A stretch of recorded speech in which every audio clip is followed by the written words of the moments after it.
मनसे शहर अध्यक्ष संदीप देशपांडे यांनी गुढीपाडवा मेळाव्यामध्ये जी कविता आशिष शेलारांवर केलेली, जी टीका त्यांच्यावर केलेली, यानंतर आता भाजपचे कार्यकर्ते संतापलेले आहेत। अक्षताताई तेंडुलकर आपल्या सोबत आहेत, आपण त्यांच्याशी थेट बातचीत करणार आहोत।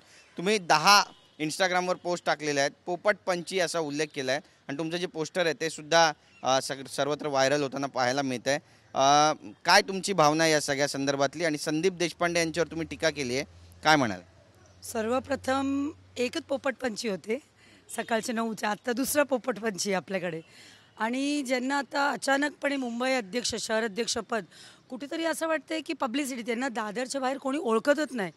त्यांना अचानक कुठेतरी म्हणतात ना, अटेन्शन कसा लोकांचं घेता येईल त्याच्यासाठी काही आशिषजीसारखा नेता ज्यांनी पूर्ण आयुष्यामध्ये त्यांनी ABVP पासून त्यांचा जेव्हा प्रवास आपण बघतो, नगरसेवक असतील, गटनेता असतील, आता 3 वेळा आमदार असतील, आता मंत्री, त्यांचे आणि तेवढंच नाही, संघटन म्हणून आपण जेव्हा बघतो मुंबई अध्यक्ष, मला वाटतं 3 टर्म्स कोणीच कधी नाही। आणि त्यांच्या नेतृत्वाखाली 2017ला आपण स्वबळावर लढलो होतो। मला वाटतं तेव्हा 31 नगरसेवकमधून डायरेक्ट 82 नगरसेवक आपले निवडून आले। आणि संदीप देशपांडे त्याला नाकेवर सिगरेट ओढत असतो, रजनीगंधा, त्याला कोण ओळखतं? आणि तो आशिषजींवरती बोलणं म्हणजे बॉलिवूडमधले जो सी ग्रेड मूवीमधले जे कविता लिहिणारे कविवर्य असतात ना, त्याच लेवलच्या कविता होतं त्या दिवशी। ते B ग्रेड बॉलिवूडच्या कविता होती, त्याच्या पलीकडे ते कविताला कोणी विचारत पण नाही। आम्ही उत्तर का देतोय? आशिषजींना मानणारे खूप मोठा वर्ग आहे वेगवेगळ्या फील्डमध्ये। इवन त्यांचे जे राजसाहेब आहेत आणि साहेब आपले खूप चांगले मित्र आहेत। असे लोकांमुळे त्यांना आता स्वतःला पब्लिसिटी हवं म्हणून आशिषजींना असं बोलणं हे आम्ही सहन करणार नाही। आणि ज्या पद्धतीने बोलत होतो मुंबईमध्ये फिरून, अरे काय अवकात आहे, त्यांना दादरच्या बाहेर कोणी ओळखत नाही। दादरमध्ये इलेक्शन 2दा पडलं, वरळीला पडलंय, त्याला मराठी माणसाच्या नावाने फक्त राजकारण केलं आणि सेटलमेंट करायचं एवढंच माहिती आहे। बघा तुम्ही दादरला विचारा लोकांना, सगळ्यांना माहिती आहे, सकाळी मुद्दा काढायचं, दुपारी एक प्रेस कॉन्फरन्स घ्यायची, संध्याकाळी जाऊन सेटलमेंट करायचं। सेटलमेंट बादशाह म्हणतात हे लोकांना। व्यापारीनं जाऊन विचारा दादरमध्ये, दुकान रिपेरिंगला काढलं की ह्यांचं कार्ड जातं तिकडे।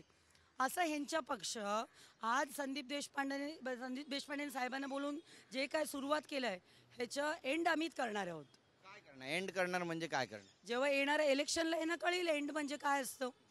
जे 7 निवडून आले होते त्याच्या 6 पळून गेले, 1 होतं, ते 1 पण निवडून येतील का नाही शक्य आहे। ह्यांच्याकडे एकतरी आयडियोलॉजी नाही आहे, त्यांच्या आयडियोलॉजी दर 2 महिन्यांनी बदलत असतं। आणि तुम्ही कोणता ह्याच्याने तुम्ही म्हणता, आणि तुम्हाला एक सांगते, मुंबई अध्यक्ष म्हणजे त्यांच्या काहीतरी विजन पाहिजे, त्यांचं काम करण्याचं वेगळं। आशिषजींकडून शिकण्यासारखे त्याला खूप आहे।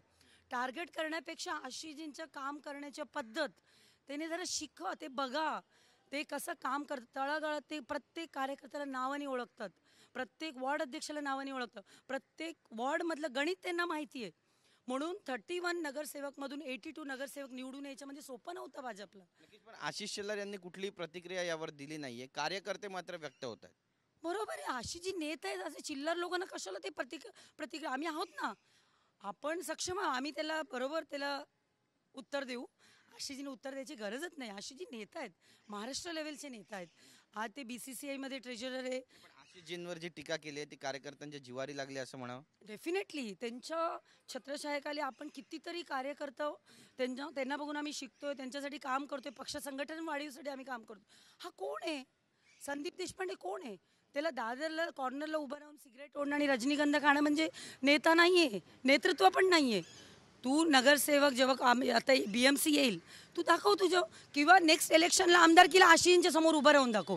तू बोलतो आशिषजींना आमदारकीला 2014ला आपण म्हणतो आय थिंक 73,000 मतं काय तर आशिषजींना आहे आणि 3,000 मतं मनसेच्या कॅन्डिडेटला, म्हणजे डेपॉझिट जप्त झालं होतं। आणि हा म्हणतो स्वतःच्या सीटसाठी साहेब आले। काय बोलतो? त्याला काय अर्थ आहे का? लोक देशपांडेंनी आशिष शेलारांसमोर निवडणूक लढावी असं थेट आव्हान तुम्ही देता? डेफिनेटली त्यांना प्रूव्ह करून दाखवा। डेपॉझिट जप्त नाही झालं ना, माझं नाव अक्षता नाही आहे।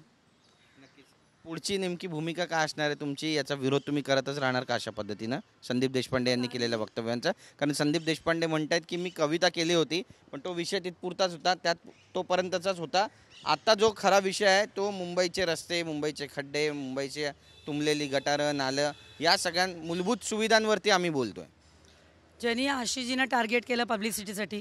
मुद्दा जो बोलतोय ना, आता महायुती सरकारमध्ये रस्ते सगळे काँक्रिटीकरण होतो आहे. बरेच वर्षातला आपला विषय आहे रस्ते काँक्रिटीकरण, डांबर रोड नको आहे.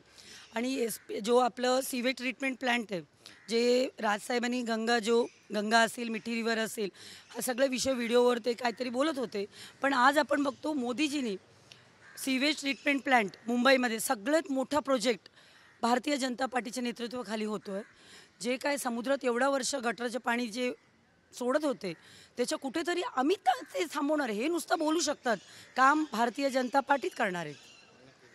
बातचीत केल्याबद्दल. तर आपण पाहतोय आपली रोखठोक भूमिका या ठिकाणी तेंडुलकर मॅडम यांनी मांडलेली आहे आणि त्यासोबतच थेट संदीप देशपांडे यांना आव्हान दिलं की त्यांनी आशिष शेलार यांच्यासमोर निवडणूक लढवावी. नेमकं हे प्रकरण कुठपर्यंत जाणार आहे पाहणं महत्त्वाचं ठरेल. कॅमेरा पर्सन संतोष कदमसह गिरीश गायकवाड, TV9 मराठी, मुंबई.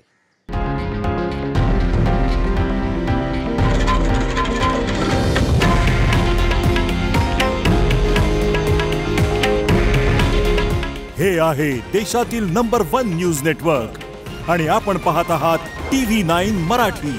काळजी तुमची, हित महाराष्ट्राचं.